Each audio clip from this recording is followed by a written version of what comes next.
Subscribe to our channel by clicking the subscribe button. Click the bell button and enjoy the latest uploads from our channel. Hi HS community, नमस्कार, welcome to Hungry Spirits channel. स्वागत है आपका आपके अपने channel hungry spirits में। तो लेके आया हूं आपका अपना वीडियो एचएस कम्युनिटी की आवाज। इससे पहले कि आपके ऑडियो वीडियो सुने, पहले वही गुजारिश, जिन्होंने अभी तक आपका अपना चैनल हंग्री स्पिरिट्स सब्सक्राइब नहीं किया है, वीडियो के नीचे दिए गए लाल बटन दबा के चैनल को सब्सक्राइब कर दें और साथ में बेल आइकन भी दबा दें ताकि आपको वीडियोस के नोटिफिकेशन मिलते रहे। धन्यवाद। चलिए सुनते हैं आपके ऑडियोज और video. Hello, good morning Anju ji and Naveen ji. Kumudini Tripathi, हमारी सभी प्यारी बहनों को सुबह का प्यार भरा नमस्कार और उन सभी का बहुत बहुत धन्यवाद जिनको मेरा ऑडियो अच्छा लगता है। और रानी महेंद्र जी, आपके लवली एंड मोटिवेशनल कमेंट्स के लिए तहे दिल से बहुत बहुत शुक्रिया। ऐसे रिश्तों को मत निभाइए जो बात बात पर आपकी बेइज्जती करते हो। तुम क्या किसी को समझाओगे? खुद भगवान श्री कृष्ण भी नहीं समझा पाए थे दुर्योधन को। भाग्यशाली वह नहीं होते जिन्हें सब कुछ अच्छा मिलता है, बल्कि भाग्यशाली वह होते हैं जिन्हें जो मिलता है उसे वो अच्छा बना लेते हैं। हालात चाहे कैसे भी हों, मुझे समय के अलावा कोई नहीं हरा सकता। आज का एपिसोड देखा? कितना दर्द है बांसुरी में। सही कहा अनुपमा, सब कुछ अनुज का डूब गया। अनुपमा को अनुज याद आ रहा है, मुंह से अनुज निकला। अनुपमा बढ़ रही थी अनुज की तरफ, तब तक सागर बोल दिया बीच में। अनुपमा वापस चल दी, तभी बांसुरी बजनी बंद। अनुपमा फिर वापस, पर वहाँ अनुज नहीं थे। लो, बगल से अनुज निकल गए अनुपमा के पास से। सागर, अनुपमा के भगवान तो पीछे ही थे। अनुपमा अनुज के मिलने की उम्मीद में। तोशु दारू के नशे में चिल्लाता हुआ आया और बा का ज्ञान चालू, पर बा कोई फर्क पड़ने वाला नहीं इसके ऊपर। बा से देखो कितनी बदतमीजी से बात कर रहा है तोशु, और बा डिजर्व भी यही करती है। इसी ने तोशु को बदतमीज बनाया था बचपन से। सही क्या चार्जर छिपा दिया बा ने। बाबूजी बाला के लिए नौकरी ढूंढ रहे हैं। बाबूजी अकाउंटेंट की नौकरी करना चाह रहे हैं और आशा भवन के अकाउंट में 500 रुपये सिर्फ बचे हैं। तीनों की बातें अच्छी लगी। ब्रेक के नीचे बॉटल आने से एक्सीडेंट होते बचा। सब बच्चे खुश। सामान लेकर चलने में किंजल गिर गई। अनुपमा ने उठाया किंजल को। जब इतने नौकर चाकर हैं घर में तो किंजल इतना काम क्यों करती हो? अनुपमा किंजल को क्या समझा रही हो? शाह हाउस में तुम हमेशा किचन में ही दिखाई देती रही हो। आज भी अगर शाह हाउस में पहुंच जाओ तो किचन में ही नजर आओगी। किंजल, बच्चों का करो सही है, पर जो काम कर सकती हो वो काम करो।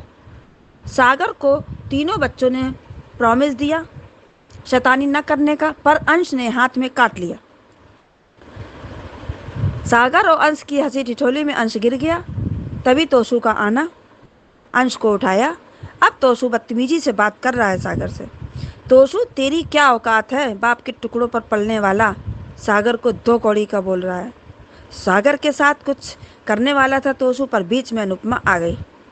तोशु कम था जो अनुपमा के लिए, अब तो वनराज शाह भी आ गया। फिर अनुपमा और वनराज की बातें शुरू। अब पता नहीं क्यों अनुपमा का वनराज से बात करना हमको अच्छा नहीं लगता है। अनुपमा का दुखती रग पर हाथ रख दिया वनराज ने, आध्या अनुज का नाम लेकर। दोनों मदारी ताली बजाकर खुश हो रहे हैं। बस अनुपमा ऐसे ही घुरती रहो वनराज शाह को। और प्री कैप देखा, पाखी की बर्थडे पार्टी शुरू। उधर अनुपमा के वृद्धाश्रम में गाना स्टार्ट। पाखी नाराज हो रही मम्मी पर। मम्मी फेवरेट लड्डू लेकर आ गई हैप्पी बर्थडे बोलने, और पाखी का बदतमीजी से लड्डू फेंकना। अब देखते हैं आगे क्या होता है। बहुत बहुत धन्यवाद। नमस्ते अंजू जी और नवीन सर और मेरे सारे दोस्त मेरा रिव्यूज़ और वीडियोस पसंद करने के लिए धन्यवाद, और मुझे बहुत प्यारे प्यारे कमेंट्स करने के लिए भी धन्यवाद। मैं फिर से माफ़ी मांगती हूँ मेरे सारे दोस्त, मैं डिटेल कमेंट्स कर नहीं पा रही हूँ क्योंकि मेरी तबीयत भी ठीक नहीं और वक्त नहीं मिलता है। तो मैं आप सबका रिव्यूज़ और वीडियोस देखती हूँ और सुनती हूँ, बहुत अच्छा लगता है। और अंजू जी, आपका भी सारा वीडियोस और रिव्यूज़ आपका सारा वीडियोस देखती हूँ और बहुत ही अच्छा लगता है। आज का एपिसोड अच्छा ही है, लेकिन मुझे फिर से लग रहा है कि डायरेक्टर्स के पास कंटेंट ही नहीं है। कि जब देखो बच्चों को नफरत ही करते हैं अपनी माँ से, ये अच्छी बात नहीं है। तो अनुपमा जो मंदिर में वो बांसुरी सुनती है और उसको महसूस होती है कि वो शायद अनुज दिखा, लेकिन वो सिर्फ महसूस होती है, सच में नहीं देखती नहीं। लेकिन जब पास में जाती है तो अनुज वहाँ नहीं रहता है, तो फिर से मिस हो गया। अभी फिर से हमें वेट करना पड़ेगा एक दूसरे अनुज और अनुपमा कब मिले। फिर से हमें घुमा रहे। ठीक है, चलो हम लोग वेट करेंगे कि अनुज और अनुपमा कब मिले। लेकिन ये अनुज का फिर से हाल देख के अच्छा नहीं लगा। तो अनुपमा जब पास जाती है तो वहाँ अनुज नहीं रहते, फिर भी सागर आके लेके जाते हैं उसको, लेकिन वो बार बार पीछे अनुज उसको ऑलमोस्ट उसे इसमें निकल जाता है। तो इसलिए जैसे आपने वीडियो में बताया अंजू जी कि अनुज कैसे इंडिया आया, तो वो जो प्रोसेशन था कान्हा जी का अमेरिका में, तो एक्सीडेंट के बाद शायद वो लोग के साथ ही वो आ गया और उसका कोई मेंटल सेंस है ही नहीं, इसीलिए वो ढूंढ रहा है कुछ, लेकिन उसको पता नहीं क्या ढूंढ रहा है, सिर्फ अनु के लिए वेट कर रहा होगा। सो निकल जाता है, लेकिन अनु बार बार पीछे देखती है। वो लोग जब फ्लावर्स चढ़ाते हैं गॉड को, तो सागर बोलते कहाँ देख रहे हैं, तो उसको लग रहा है कि उसने अनुज को महसूस किया है, वहाँ पे था। तो अच्छा है, ये सीन बहुत अच्छा है। फिर और वो रेड्डी का दिखाते हैं थोड़ा कुछ, सीन अच्छा लगता है। वो लोग अपने रेड्डी बोलते हैं अपना प्यार के बारे में, फैमिली के बारे में। सो ये सीन अच्छा है। लेकिन वहाँ देखो टोशू को भी दिखाया कि वो पूरा रात पार्टी करके आया घर पे पी के, एंड ऐसे ही क्यों दिखा रहे हैं बच्चे, वैसे यूजलेस बच्चे, ये उम्र है क्या, उनके बच्चे हैं तो कौन देखेंगे उनके बच्चे।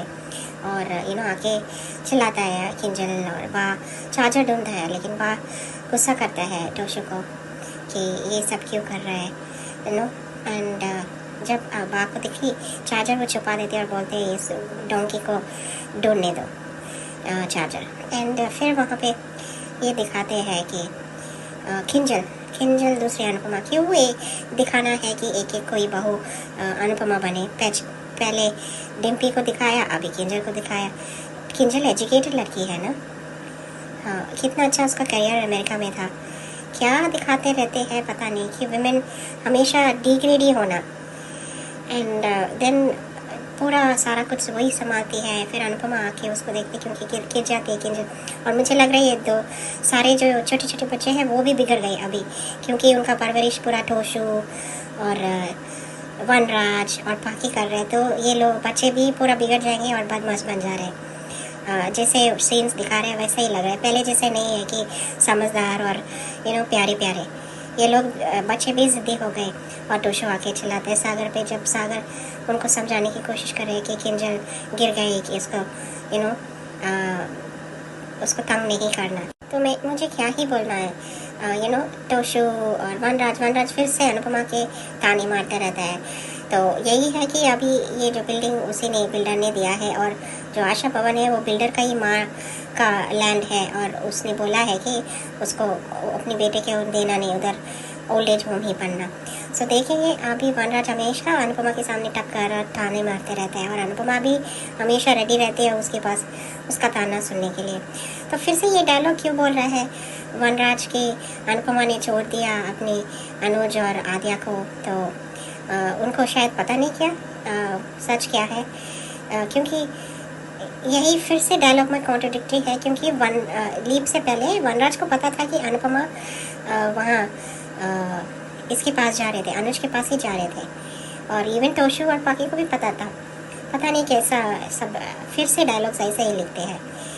एंड दिखाते हैं आगे रिकैप में कि पाकी पार्टी कर रही है, डांस कर रही है, और वहाँ अनुपमा की ओल्ड एज होम में कुछ बेबी सेलिब्रेशन हो रहे थे, तो नॉइज़ में आके फिर क्यों दिखा रहे हैं ऐसे बच्चे। पहले आद्या की काफ़ी नहीं था क्या बदतमीज़ी करने में अपनी माँ के साथ, अभी पाकी को भी ऐसे। पाकी छोटी बच्ची है क्या, she is a grown up woman, उसको एक बच्ची भी है। और मुझे लग रहा है डिम्पी का भी रोल बदल गया, अभी डिम्पी भी प्राउड हो गई, और पहले जैसे जब समर से शादी किया तो उसके सर पे चढ़ गया, क्योंकि ये अच्छी बात नहीं है कि उनका स्टोरी घुमाते रहते सेम ही कंटेंट पे। और हर बच्चे को एक एक बार दिखाना है कि वो बदतमीजी रहना अनुपमा के साथ। क्यों अनुपमा क्यों ही बेयर करे ये सब? आई डोंट अंडरस्टैंड क्या चलते रहता है। लेकिन बहुत दुख लगा कि अनुपमा और अनुज अभी तक मिला नहीं, और अभी फिर से हमें घुमाएंगे पूरा फैंस मान का वेट करने के लिए। आज के लिए इतना अंजू मैम, और धन्यवाद। नमस्ते अंजू मैम और मेरी सभी सखियों को रेखा सक्सेना के नमस्ते। एपिसोड की शुरुआत अनुज की बांसुरी की मधुर धुन से होती है। अनुज अपनी अस्त व्यस्त हालत में बांसुरी की मधुर धुन पर दर्द भरी धुन बजा रहा है। पता चला कि अनुज साधुओं की टोली के साथ रहता है। क्या हालत हो गई अनुज की। 1 करोड़पति बिजनेस फैशनेबल वर्ल्ड से जिसका नाता हो वो आज इस अवस्था में। किसको दोष दें, हालात को या बदकिस्मती को। उधर अनुपमा उस धुन से आकर्षित होकर उसी तरफ आती है जहां अनुज बैठा बांसुरी बजा रहा है। राधा यानी अनुपमा के पैर अपने कान्हा यानी अनुज की तरफ, और बैकग्राउंड में बजता मोहक राधा कृष्ण का गीत। अनुपमा अनुज की तरफ बढ़ते हुए धड़कते हुए दिल के साथ आती है, और तभी सागर ने अनुपमा को पूजा पर आने के लिए कहा। अनुज चलती है और ठिठक जाती है और अनुज की तरफ फिर बढ़ती है, लेकिन पास में जाने पे देखती है कि वहाँ तो कोई नहीं है। अनुज मोर पंख के साथ साधुओं की टोली के पीछे पीछे चलता है और फिर अपनी अनुपमा से दूर हो जाता है। और अनुपमा का कहना कि मैं अनुज से मिलने की उम्मीद के सहारे जी रही हूँ।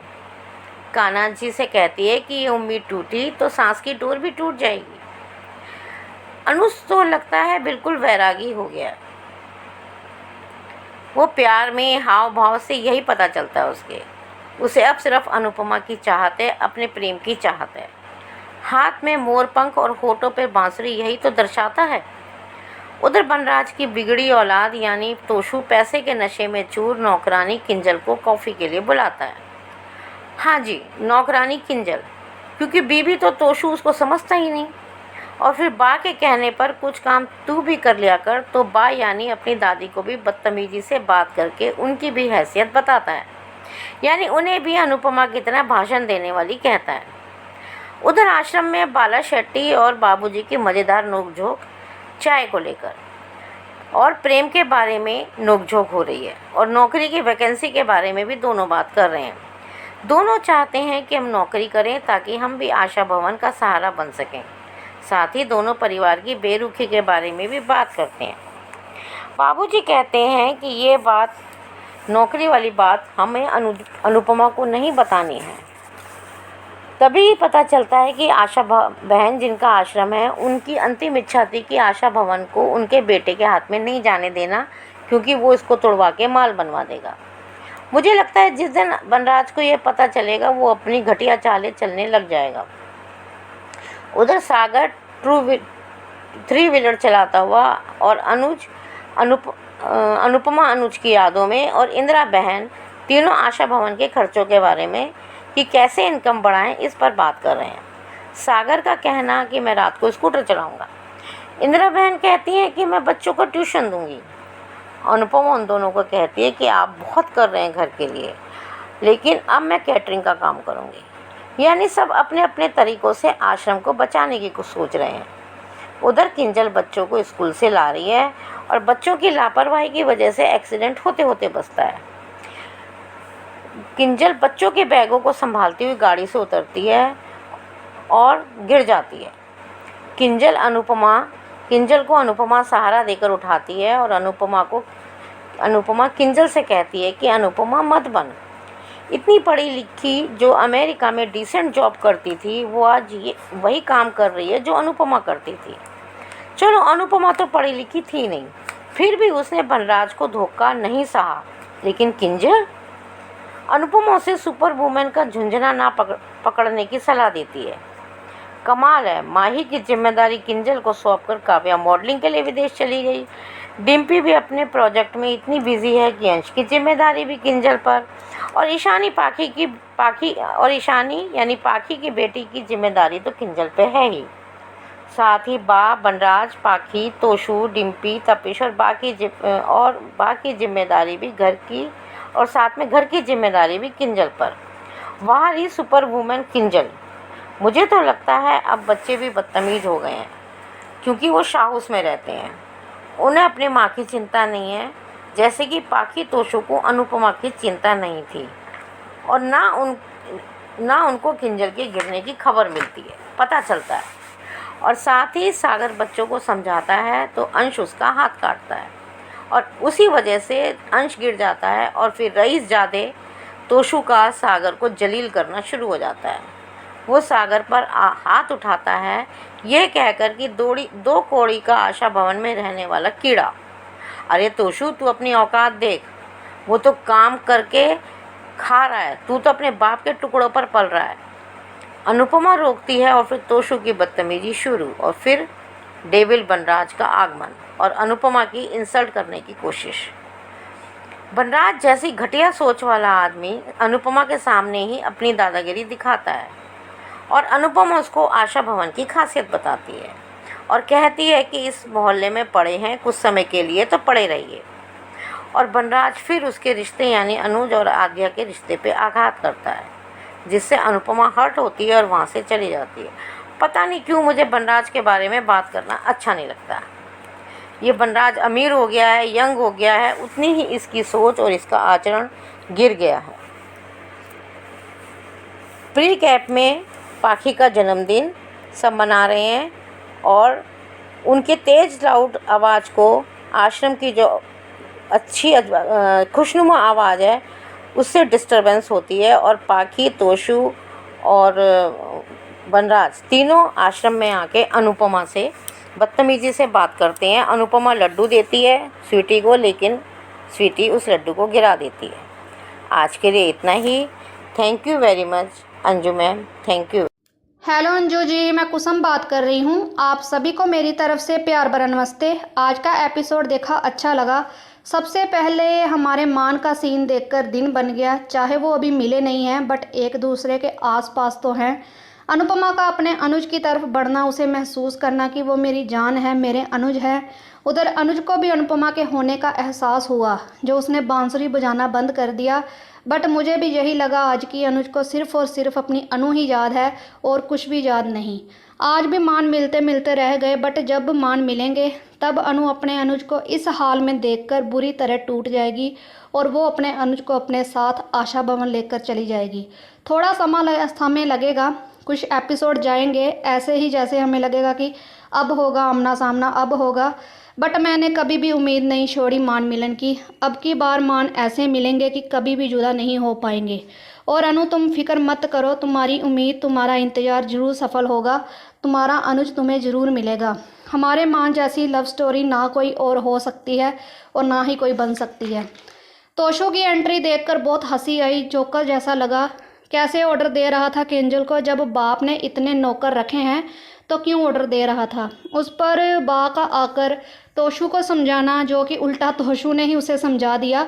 अब बा, ये सब सुनने की आदत डाल लो, आपको प्यार और सम्मान मिलने से रहा।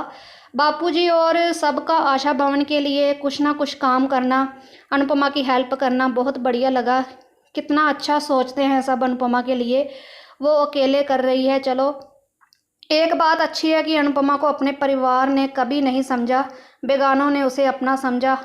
आज किंजल को देखकर बिल्कुल तरस नहीं आया। इतनी पढ़ी लिखी होने के बावजूद वनराज शाह के घर की नौकरानी बनकर रह गई है। अब ऐसे अनुपमा के सामने गिड़गिड़ाने का कोई फ़ायदा नहीं है।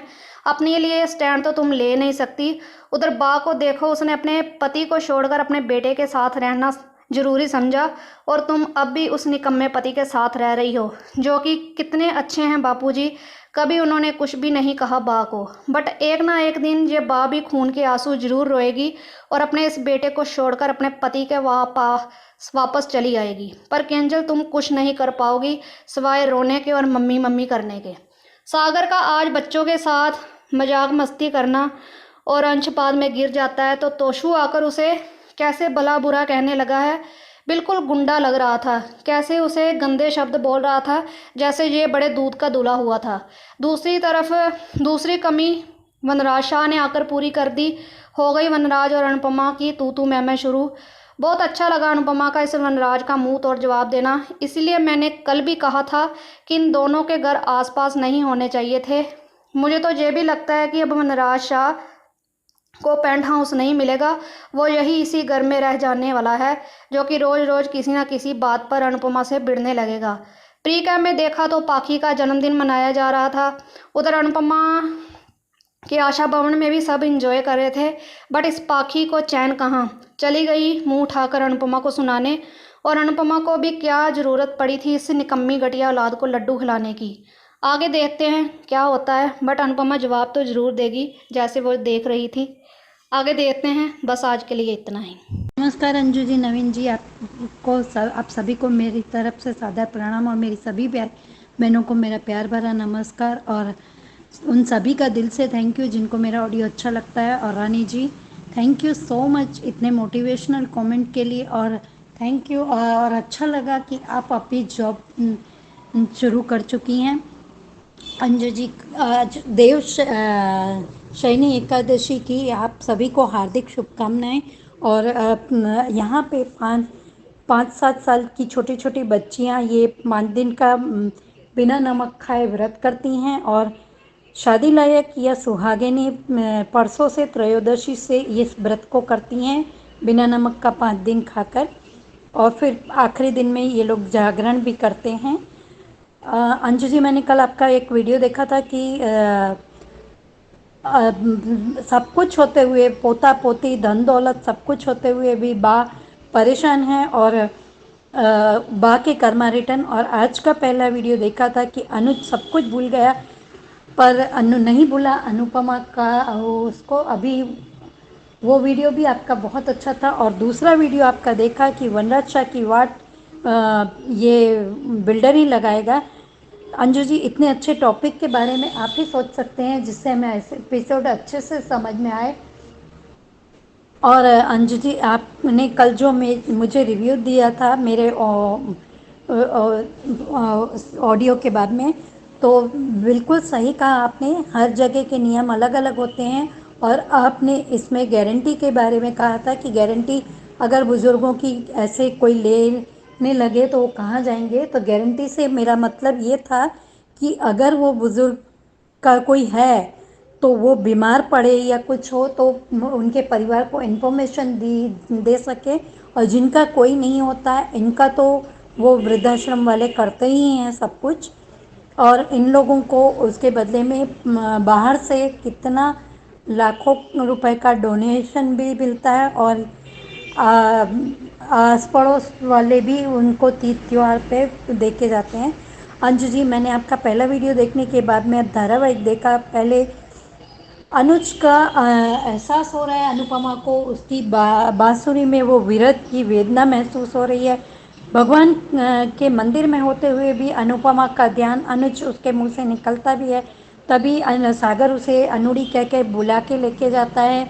और आज दूसरी सीख आज के एपिसोड में ये मिली कि ये आशा भवन वाले सब एक दूसरे की केयर करते हैं, चाहे बापूजी हो, मिस्टर शेट्टी हो, वो उर्मिला देवी हो, या सागर हो, या अनुपमा हो, ये लोग सब मिलकर आश्रम को बचाने की कोशिश कर रहे हैं। उधर बापूजी ने भी 2-3 जॉब के लिए टिक मार्क किया न्यूज़पेपर में, और उन्होंने से बताया कि आशा बहन ने जब ये भवन बनाया था तो निराधारों को रहने के लिए बनाया था।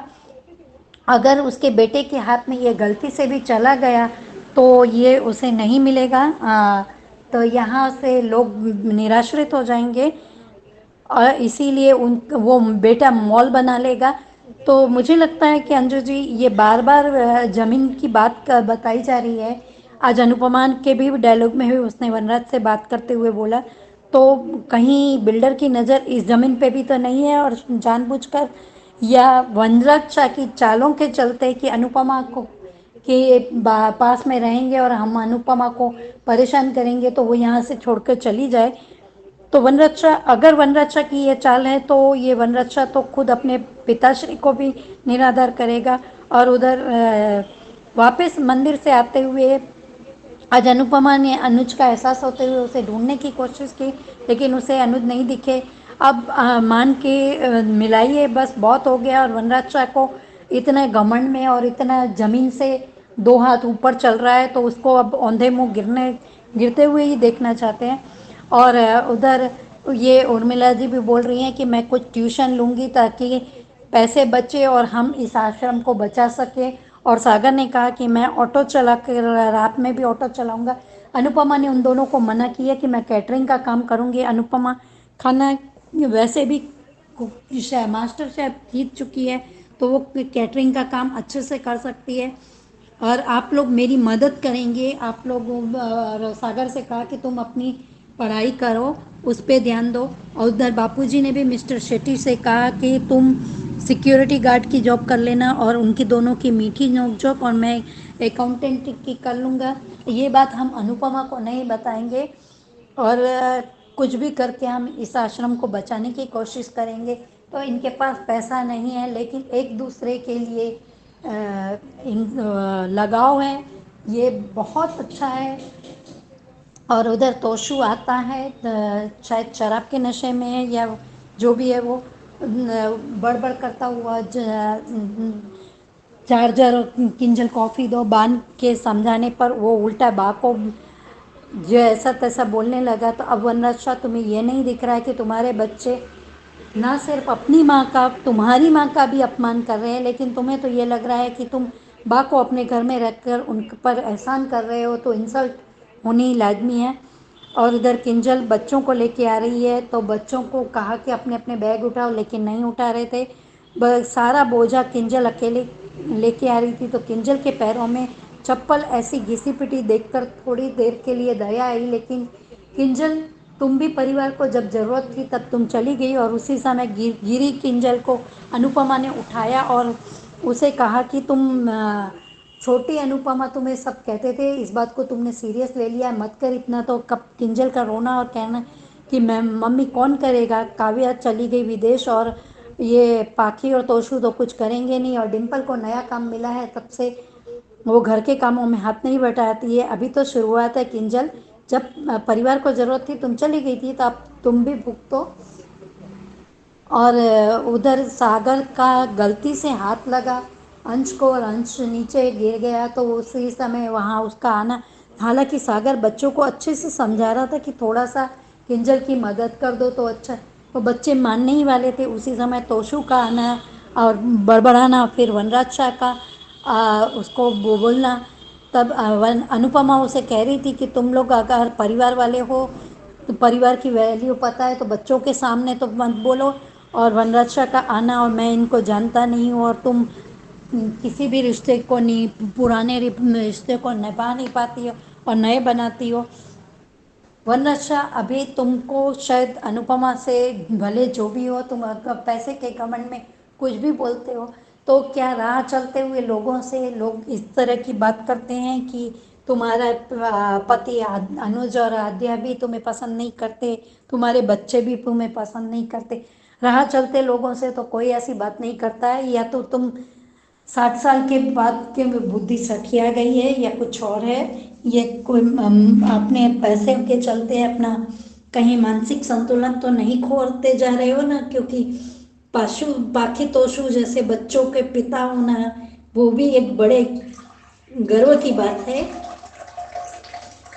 और नए आने वाले प्रोमो में पाखी अपने बर्थडे की पार्टी कर रही है, उसी समय आश्रम में भी किसी का आना, और उन सब विश कर रहे थे। तो पाखी का ये बड़बड़ाना कि मेरे से मेरी खुशी मम्मी से देखी नहीं जाती, और यहाँ के अनुपमा ने उसको बर्थडे विश किया और लड्डू दिए, तो लड्डू का फेंकना, अनाज का आज अपमान जिस तरह से तुमने किया है पाखी, वो भी वनराज शाह के सामने। वनराज शाह तुम्हें टोकता नहीं है, पर अब तुम लोगों की बर्बादी के दिन पक्के हैं। अब वनराज के पास जब घर नहीं होगा, तब आप कहाँ जाएंगी? तब अनुपमा के पास आएंगी या कुछ और? Thank you so much Anju ji, Naveen ji, इतना अच्छा प्लेटफॉर्म देने के लिए, thank you. Good afternoon, Anju ma'am. Good afternoon, Naveen sir. Good afternoon to all my lovely friends. Thank you so much जिन्हें भी मेरा रिव्यू पसंद आता है। राधिका विनो बोल रही हूँ। आज का एपिसोड में जहाँ दिखाते हैं अनुपमा मंदिर आई है, जहाँ अनुज बांसुरी बजा रहा है।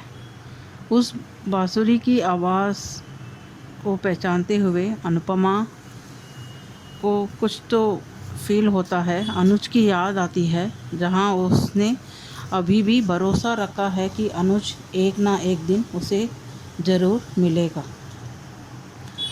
जहां वो उस बांसुरी की आवाज़ में इतनी मग्न हो जाती है, वो उसके नज़दीक आना चाहती है। तभी सागर कहता है कि हमें मंदिर जाना है, पूजा भी करना है।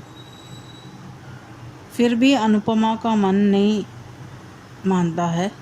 जहाँ वो फिर से उसे जाके देखना चाहती है, जहाँ अनुज और अनुपमा को एक दूसरे का प्रेजेंस एहसास होता है, पर अनुज वहाँ से निकल चुका रहता है।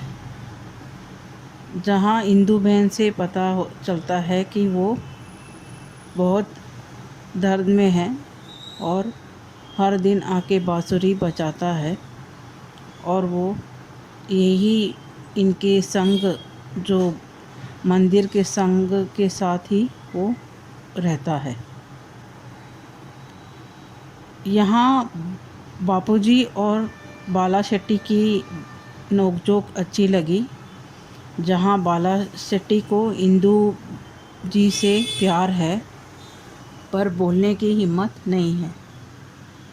जहाँ वो मन ही मन उन्हें बहुत ही चाहते हैं, और इन दोनों के बातचीत भी अच्छी लगी। जहाँ इनके इतने उम्र में भी इस तरह से विचार हैं कि हम कुछ ना कुछ काम करें, जहाँ हमें आशा भवन की हिम्मत और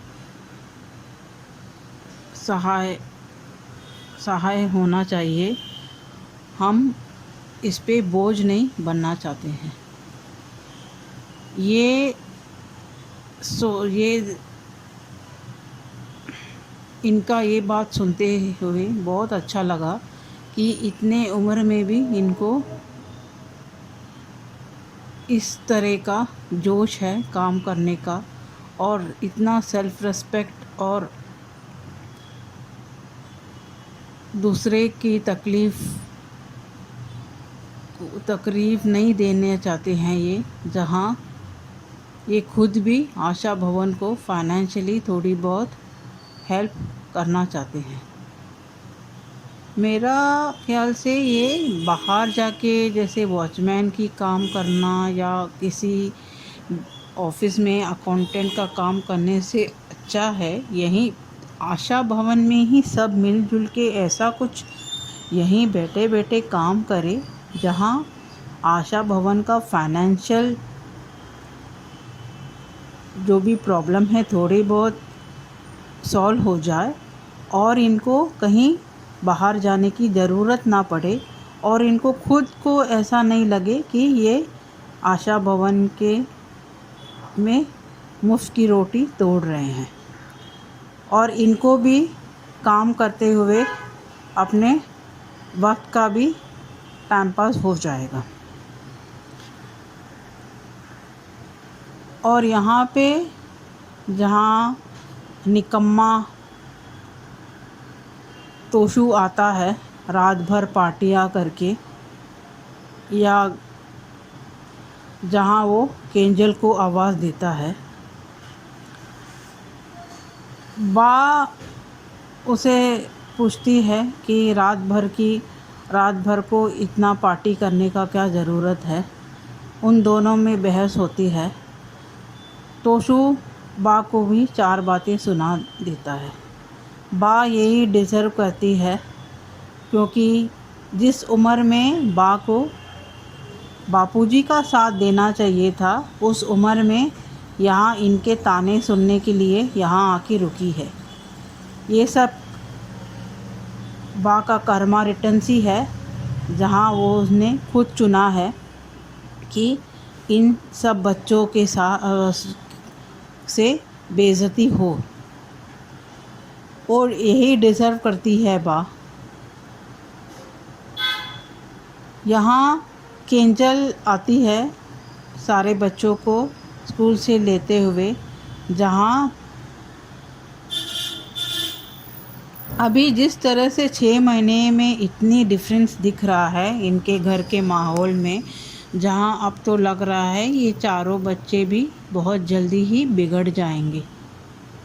जहाँ जिस तरह से मस्ती कर रहे हैं और जिस तरह से अभी परी को अपनी माँ जहाँ गिर जाती है केंजल, उसे एहसास नहीं है। केंजल की इस हालत की ज़िम्मेदार खुद केंजल ही है। जहाँ बहुत सारे मौके मिले थे उसे तोशु से छुटकारा पाने के लिए, परी को अपने कॉन्फ्रेंस में ले सकती थी वो, और बहुत पहले ही तोशु से छुटकारा पा सकती थी। इतनी स्मार्ट, इतनी यंग और इंडिपेंडेंट, इतनी एजुकेटेड होके भी इस तरह से हालत देख के तरस आ रहा है केंजल पे, जहाँ वो इतने मौके उसने गवा दिए और अभी अपने किस्मत के इस तरह से जो झेल रही है उसे वो रो रही है। जहाँ अचानक से डिम्पी तो बहुत बदल गई है, जहाँ उसने अभी केंजल को वो पूरी जिम्मेदारी दे दी है घर का, जहाँ 5 साल तक वो नौकरानी बनके शाह हाउस में सब काम करते हुए अपने बारे में कुछ सोचती नहीं थी। अभी ये केंजल का टर्म है। काव्या तो बहुत स्मार्ट निकली, जहाँ कभी भी उसने घर का काम करते हुए नहीं देखा। सबसे बहुत ही क्यूट से बात करते ही अपने काम निकलवा गई। जहाँ उसने अपनी खुद की बेटी को भी यहीं इनके ज़िम्मेदारी में छोड़ के खुद की फ्यूचर और अपनी मनपसंद फैशन वर्ल्ड में वो पॉपुलर हो रही है। यहाँ जहाँ बच्चे बहुत ही अभी बदतमीज़ हो गए हैं, जहाँ सागर उन्हें समझाता है कि आप लोगों ने ये गलत किया, पर अंश भी बहुत बिगड़ गया है फिर से। जहाँ अंश सागर को हाथ को काट देता है, जहाँ सागर उसे समझाना चाहता है पर अंश उसे हाथ छोड़ के गिर जाता है खुद ही। तब तोशु आ जाता है और तोशु की बदतमीज़ी चालू है, जहाँ वो बहुत ही रुबाब से बात कर रहा है, क्योंकि बाप की इतनी पैसे जो है जिस तरह में वो मौज मस्ती में उड़ा रहा है और रोब दिखा रहा है सागर को, जहाँ वो उसे बहुत बुरा भला कहता है कि इसके पास तो परिवार भी नहीं है। जहाँ अनुपमा बीच में आती है, जहाँ तोशु उससे हाथ उठाना चाहता था, तभी अनुपमा उसे बहुत 4 बातें उसे भी सुनाती है, ये कहते हुए तुम्हारे पास तो परिवार है, तुम क्या कर रहे हो, इस तरह से बिहेव कर रहे हो। पर बीच में फिर वनराज शाह का भी एंट्री होता है, जहाँ वनराज शाह और अनुपमा की फिर से बहस होती है। इस बहस में एक बात तो सच कही वनराज ने कि अनुपमा ने रिश्ते अनुज के आध्या का भी नहीं निभाया। वो बात तो ठीक है, पर अनुपमा की यही गलती है, जहाँ उसको कितनी बेइज्जती और कितनी ज़िल्लत भरी ज़िंदगी जी रही थी, वहाँ से छुटकारा पाने के बाद उसे मुंह फेरना चाहिए था। बार बार शाह हाउस के बारे में सोचना, उनकी ज़िंदगी पे फिर से बार बार दखल देना, वही गलती कर ली और अपनी बसी बसाई घर उसने उजाड़ दिया। पर ये तो उसकी किस्मत ही बुरी है थी कि जहाँ उसके बायोलॉजिकल बच्चे और जो गोद ली हुई बच्चे भी उसे नफ़रत करते हैं। आज इन दोनों का बहस फिर से हुआ, जहाँ अनुपमा भी 4 बातें उसे सुना देती है। आगे के रिकैप में जहाँ दिखाते हैं कि ज़ोरों शोर से बंगलों में पाकी की बर्थडे पार्टी हो रही है। वहीं आशा भवन में नंदिनी जो भी है उसे बच्चे की नामकरण की खुशियाँ बनाई जा रही है।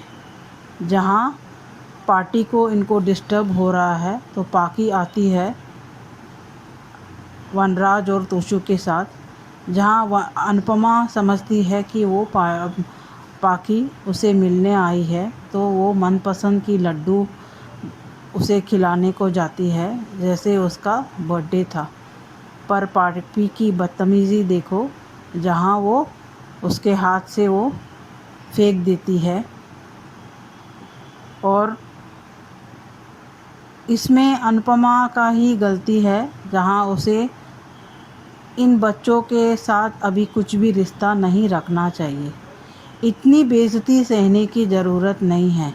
माँ कमज़ोर नहीं होती है, बेबस नहीं होती है। माँ की भी इज़्ज़त होती है। जहाँ तुम्हारे बच्चे इज़्ज़त नहीं दे रहे हो तो तुम्हें भी उन्हें अपने पार्ट को छोड़ दो। जहाँ तुम्हें खुद को लग रहा है कि ये सुधरने वाले नहीं हैं, तो अभी उनके साथ रिश्ते निभाना या उनके सुधारने की कोशिश करते अपने ज़िंदगी का बाकी समय व्यर्थ ना करो। आज के लिए इतना ही। Thank you. नमस्ते अंजू जी और मेरी सभी प्यारी बहनों को मेरी तरफ से प्यार भरा नमस्ते। और रानी महेंद्र जी इतने लवली कमेंट के लिए thank you so much. Sorry मैं रिप्लाई नहीं दे पाई। ऐसा आराम और आत्मसम्मान में से अनुपमा के बापूजी ने चुना सम्मान। बापूजी ने अनु जब से शादी करके आई उस दिन से उनकी बेटी बन गई थी। मुझे बहुत ही अच्छा लगा कि कम से कम अनु के पास बापूजी तो है। हर बार बोलते थे, इस बार करके दिखाया अपनी बेटी को चुनकर। बहुत अच्छा किया। और दूसरा, काव्या ने चुना अपना रास्ता, मगर किंजल वही की वही। किंजल ने फिर से प्रूव कर दिया है कि वो तोसू जैसा हस्बैंड ही डिजर्व करती है। इतना होने पर भी किंजल इस तोसू के साथ इसी घर में है, मेड बनी हुई है। इतनी इंडिपेंडेंट थी, उसकी तरक्की हुई थी, फिर भी इस निकम्मे के साथ है। बेटी को समझाती और उसे लेकर अमेरिका वापस चली जाती, लेकिन नहीं, इस निकम्मे को फ्रॉड धोखेबाज के साथ रह रही है। बेटी को क्या सिखा रही है, उस पर क्या असर होगा, ये भी नहीं देखा।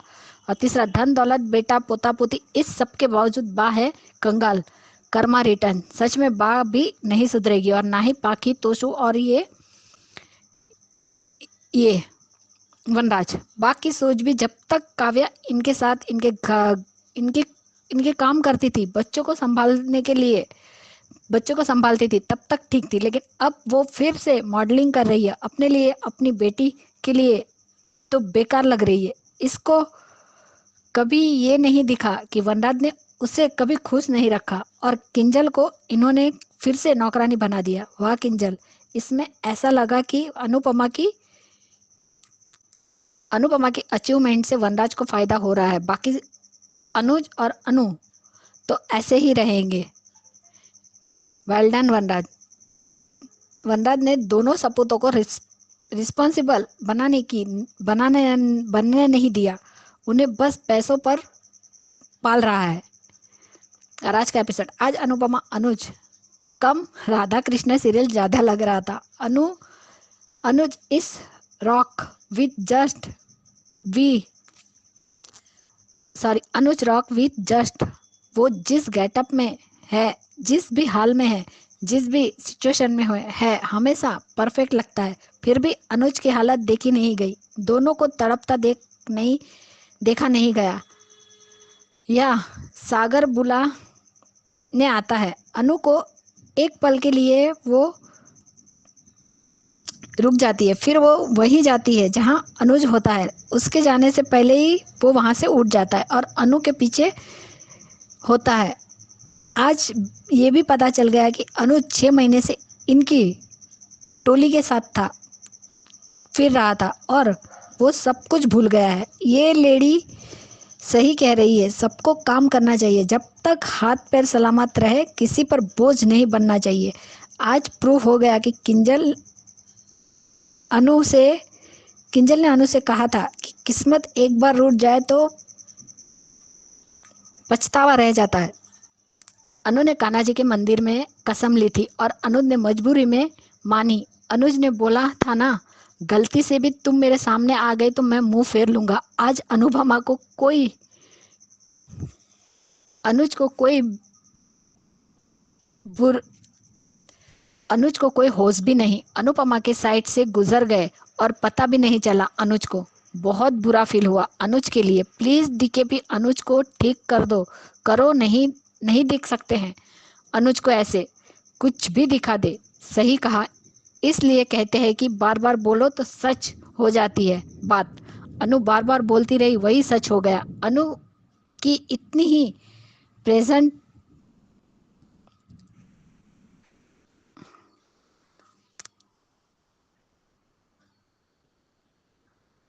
और पता भी नहीं चलता। अनु को अनुज को याद करके उसका एहसास हो रहा है। आज पूरे एपिसोड में ये सीन बहुत ही ब्यूटीफुल था। अनुज के हाथों में वही मोर पंख है। अनुज को नहीं देख पाई। सागर अनु के भगवान, उसके कान्हा। अनुज पीछे है जिसे ढूंढ रही है।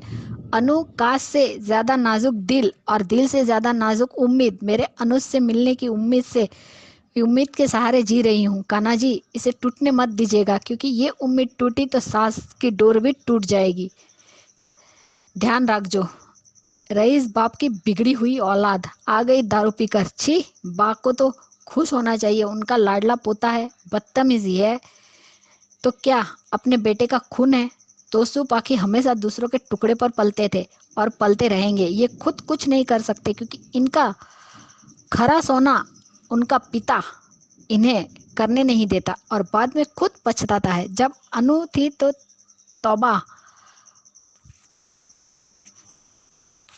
बा कुछ नहीं करती थी, और अब देखो बा भी दोगली औरत है। आपका लाडला पोता आपको कितनी इज्जत दे रहा है। बा खुश रही है, आप तो यही चाहती थी। मान कब मिलेंगे। मान को मिला दो मेकर्स, उसके बाद जो करना है करो। मान को मिला दो, वरना सीरियल बंद कर दो। अनुज को भी अनु का एहसास हुआ, पर अभी वो समझने की स्थिति में नहीं है। ये दोनों आमने सामने कब आएंगे। अनु अब टिफिन सर्विस करेगी, कैटरिंग के ऑर्डर लेगी। बापूजी और बाला सेट्टी भी नौकरी ढूंढ रहे हैं। 2 खाली जगह है, एक सिक्योरिटी गार्ड की और दूसरी ऑफिस में पैसे का हिसाब करने की। जो वाह, पहले डिम्पी अब किंजल। भाई इतने नौकर है तो स्कूल से तो बच्चे को नौकर भी ला सकते हैं। जबरदस्ती की बिचारी दिखा रहे हैं। ये मोहल्ला वनराज ने खरीदा है जो इतनी बड़ी बड़ी बातें कर रहा है। अरे तुम्हारी तरह टुकड़ों पे पलने से अच्छा है मेहनत करके 2 रोटी खाए, जो सागर कर रहा है। तुमसे ऐसी उम्मीद कभी नहीं की जा सकती है। तोशु, वनराज के पास बोलने को कुछ नहीं होता। बस अनुज और आद्या के अलावा अपना घर देख लो। नहीं देखता क्यों नहीं, अभी पैसे हैं। वनराज जिस ऐसा आराम की जिंदगी जी रहा है, वो तो इसे कभी भी छीन सकती है। वनराज ने अनुपमा से कहता था कि जो जितनी तेजी से ऊपर उड़ता है उतनी तेजी से नीचे गिरता है। इसके साथ भी यही होगा। मुझे लगता है कि इसे स्टॉक मार्केट में लॉस हुआ ऐसा दिखाएंगे। जब अनुज ने मुक्कू को सब कुछ दे दिया था, उस टाइम वनराज ने कहा था कि मैं तुम्हें भीख का कटोरा देता हूँ, तुम और तुम्हारा बॉयफ्रेंड भीख मांगना। जितनी स्पीड से तुम ऊपर चढ़ी हो ना, उतनी जो जल्दी तुम नीचे गिरी हो। और यही सब कुछ वनराज के साथ होगा। ये किंजल कब सुधरेगी यार, इस निकम्मे को क्यों झेल रही है। लास्ट लिप में डिम्पी नौकरानी थी, अब घर बच्चे संभाल रही थी। उसका पति नहीं था, बेसहारा थी, समझ आता है। लेकिन ये किंजल, इसके पास अमेरिका में नौकरी थी, प्रमोशन मिला था, वो सब कुछ छोड़कर ये बच्चों की आया बन गई। इससे डबल स्मार्ट तो काव्या निकली, खुद मॉडल बन गई। पैसे कमा रही है, प्लस अपनी बेटी को भी किंजल के माथे मढ़कर गई। वाह, तूने अपनी बीवी से रिश्ता निभाया होता।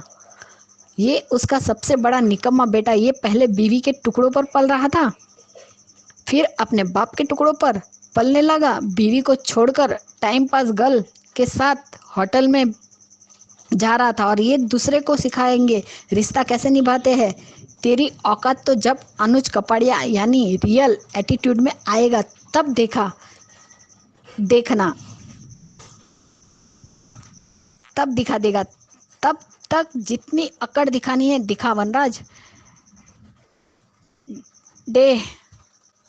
डैड के पैसों पे फेक एटीट्यूड बाप नहीं रहेगा तो सड़क पे भी भीख मांगेगा।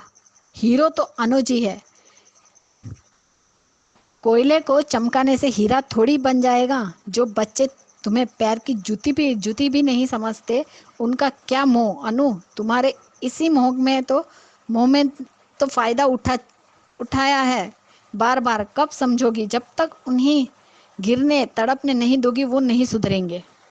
ये वनराज और उसके बच्चे इतने गरीब हो जाए कि ये अनु के सामने हाथ फैलाए।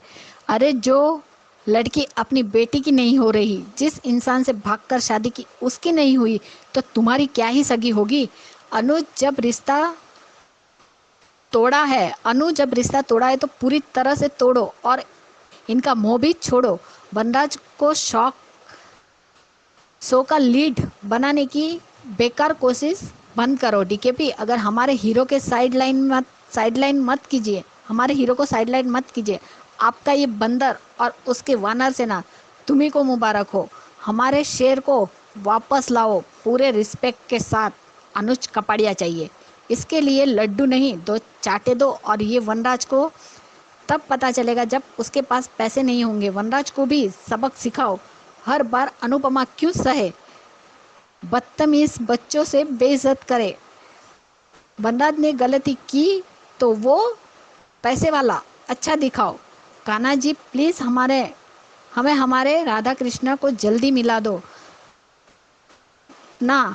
मान ही अब हमारे राधा कृष्ण है। ब्यूटीफुल जोड़ी फॉरएवर।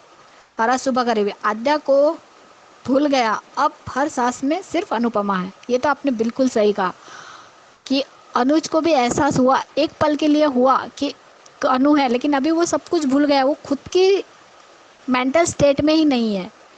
तो समझ पा रहा है नहीं पा रहा है वो तो पता नहीं, लेकिन प्लीज़ मेकर्स जल्द से जल्द अनुज और अनुपमा को मिला दो और उन दोनों को आमने सामने लेकर आओ। मेरी सभी बहनों को मेरी तरफ से प्यार भरा नमस्ते, और जिन्हें मेरा ऑडियो अच्छा लगा उन सबको थैंक यू सो मच। आज के लिए इतना ही, लेकिन सच में आज का एपिसोड भी अच्छा था। जो बातें ऐटो में हुई वो भी अच्छी थी, और सच में सागर बहुत ही पॉजिटिव लड़का है। और सबसे बेस्ट और प्यारा और ब्यूटीफुल सीन था अनुज और अनुपमा वाला। सब स्टॉप हो जाते, अनुज बांसुरी बजाता है और अनु आती है, लेकिन अगर सागर नहीं आता तो शायद आज अनुज को देख लेती, लेकिन अब पता नहीं मेकर्स कब मिलवाते हैं। Bye guys, good night guys. शायद मैं कल और परसों 2 दिन ऑडियो नहीं भेज पाऊँगी क्योंकि मेरी देवरानी की डेथ हो गई है और कल उसका अंतिम संस्कार है और परसों नदी पर भी जाना है। Bye guys, good night. Anju ji नमस्ते, और सभी को मेरा प्यार भरा नमस्ते। आज का एपिसोड देखा अच्छा था। अनुपमा अनुज की तरफ बढ़ती है। उस टाइम पे पूरा ही मंजर थम गया है। अनुज के पास पहुंच जाती है और अनुज अपनी बांसुरी बजाने की धुन में ही मगन है, बिल्कुल दीन दुनिया से बेखबर जैसे कहना चाहिए। जैसे ही सागर आके अनुपमा से कहता है कि हमें पूजा का सामान खरीदना है, फूल खरीदने हैं, मतलब ऐसे ही जैसे सब कुछ अपने नॉर्मल उसमें आ जाता है। और उधर बापूजी और उसका दोस्त बाला शेट्टी का कन्वर्सेशन भी बहुत अच्छा था। दोनों अपने अपने तरह से कंट्रीब्यूट करने के लिए भी तैयार हैं कि एक कहता है कि मैं सिक्योरिटी गार्ड की नौकरी कर लूँगा, बापूजी कहते हैं कि मैं अकाउंटेंट की नौकरी कर लूँगा। उधर वो सागर कहता है कि मैंने बिजली का बिल भर दिया है और हम जो है खैर। उधर से पहले अनुपमा बार बार मंदिर में मुड़ मुड़ के देख रही है वो अनुज को पहचानने की कोशिश तो कर रही है, उसका दिल अनुज के लिए धड़कता तो है, उसे लग तो रहा है कि जो है अनुज कहीं मेरे आसपास में कहीं है, लेकिन वो अभी ये सब सोच भी नहीं पा रही है कि अनुज के साथ भी कुछ हादसा हुआ होगा या अनुज की कोई याददाश्त जा चुकी होगी। वो तो ये सोच रही होगी कि अनुज तो आद्या के साथ होगा और वो खुश होगा। खैर लौटते में सागर बताता है कि मैंने बिजली का बिल भर दिया, तो वो पूछते अब अकाउंट में कितने, तो बताता है इतने पैसे हैं। तो वो कहता है कि अब मैं ना रात को भी रिक्शा चला लूँगा, और वो इंदिरा काकी भी कुछ कहती है कि मैं ये काम कर लूँगी, तो वो कहती भी है कि अपना सारा काम तो करती हो और क्या करोगे। हाँ, वो कहती है कि मैं ट्यूशन पढ़ाना शुरू कर दूँगी, मेरा सारा आश्रम तो आपने संभाला हुआ है, अगर इसके मैं किसी को पैसे देने जाऊँ तो 40 से 50,000 रुपये देने पड़ेंगे। खैर ये सब बातें वो सब आपस में करते हैं। और इधर किंजल बच्चों को लेकर घर आई है, और वो कहते हैं कि अब किंजल कहती है कि अब सब अपने सामान उठा लो और घर में चलो, लेकिन सारे बच्चे उधर ही अपना खेल रहे हैं, कूद रहे हैं। तो किंजल सबका सामान लेके आती है और पैर मुड़ जाने की वजह से वो गिर जाती है। उधर भैया तोशु तो क्या ही कहें, तोशु और पाखी का तो बिगड़ैल, बदतमीज़, बेकार ये तो है ही हैं। वो पहले तो खाली यूएस में ही शराब पीता रहता था और पड़ा रहता था, अब तो बाप के पैसों पे ऐश कर रहा है। खैर इसका भी ये घमंड भी जो अपने बाप के पैसों पे उड़ रहा है, क्योंकि तोशु ने मेहनत करनी तो कभी जानी ही नहीं।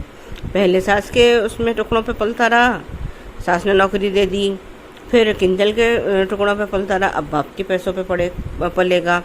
अपना काम तो उसने कभी करना ही नहीं है। वह सेम वही हाल पाखी का है कि जो है वो पहले अधिक को फंसाया कि मुझे तो लेविश लाइफ जीनी है, मुझे लग्जरी लाइफ जीनी है। जब अनुज ने वहाँ से सब कुछ बेच दिया, इंडिया का सब अपना सब कुछ बेच दिया, घर बार सब बेच दिया, तो पाखी भी अधिक अपने उस पर आ गया। तो लेकिन फिर भी अधिक ने कम से कम नौकरी करके अपने बीवी और बेटी का पेट भरना तो चाहा, लेकिन पाखी को तो लग्जरी लाइफ जीनी है, तो वो क्यों वो कम में गुजारा करेगी। ऐसे तो न, ऐसे ही वनराज है, वनराज का भी तो ये वनराज भी तो नाशुक्र ही है, उसे जैसे नाशुक्र बाप न वैसे ही नाशुक्र बच्चे। उसमें गलत ही क्या है, जैसा बाप होगा बच्चे भी, या तो माँ जैसे होते हैं बच्चे या फिर बाप जैसे होते हैं। खैर तोशु अपने पूरे नशे में आ रहा है और लड़खड़ाता हुआ, और वो बस किंजल को आवाज़ लगाता है तो बा आती है और कहती है कि वो सो रही है, थक गई है। तो कहती है कॉफ़ी घर में कॉफ़ी बनाने की मशीन है और नौकर चाकर उनसे बनवा ले। लेकिन तोशु तो अपने उसमें रहता ही है हमेशा, तो कहता है कि चलो कॉफ़ी तो मैं बना लूँगा और मेरे को मेरा चार्जर चाहिए। और वो पता नहीं जो वो कहता है कि तो वो जब उठ के चला जाता है तो बा को उसका चार्जर दिखता है बा उसका चार्जर को और जो है ना छुपा देती है। ये तो बिल्कुल सही किया, कह रहे उसको कहती भी है कि अब तेरी यही सजा है कि तुम अपने चार्जर को बैठे बैठे ढूंढते ही रहे। खैर इतने में उसका पैर मुड़ जाता है किंजल का और वो गिर जाती है। इतने में अनुपमा आकर उसको संभालती है और वो कहती भी है कि लोग तो तुझे मजाक में कहते थे कि तू छोटी अनुपमा है, लेकिन तू तो सच में बन गई। तो वो बताती है कि घर का काम कौन करे, बाहर से तो मैं काम करा नहीं सकती। डिम्पी टीटू अपने अपने उसमें बिज़ी हैं और काव्य विदेश टूर पर है, तो कह रहा है कि अब कौन काम करेगा। और तोशु और पापा तो जो है एक गिलास पानी भी उन्होंने अपने हाथ से लेकर नहीं पिया, तो काम ही वो काम करेंगे भी क्या। खैर ये सब सुन के अनुपमा तो चुप हो जाती है और अपने खड़ी इतने में कुछ वो सागर जो है उससे बातें करता है बच्चों से। वो कहता है भी है कि किंजल मैम गिर गई हैं और इस तरह से वो बच्चों को कहता है और कहता है कि अभी कम से कम अपना सामान तो उठा लिया करो। तो लेकिन अंश तो और भी अब पहले वनराज के उसमें बिगड़ ही चुका था, लेकिन जब से ये डिम्पी और टीटू के उसमें आया था तो थोड़ा सुधर गया था और अनुपमा के उसमें आया था, लेकिन अब तो फिर और भी ज़्यादा बिगड़ता चला जा रहा है। और वैसे अंश जो है सागर के हाथ में काट लेता है, तो वो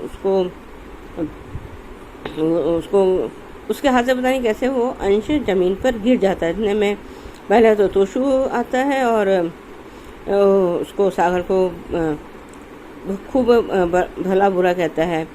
इतने में जैसे उसको मारने के लिए हाथ उठा चलता है, इतने में अनुपमा बीच में आ जाती है और उसको खरी खोटी सुनाती है। इतने में वनराज अपने बच्चों को डिफेंड करने के लिए चला आता है कि वो, लेकिन अनुपमा उसको वनराज को खूब खरी खोटी अच्छी तरह से सुनाती है।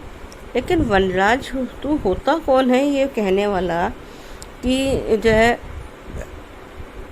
अनुपमा ने अपने रिश्ते नहीं संभाल के रखे।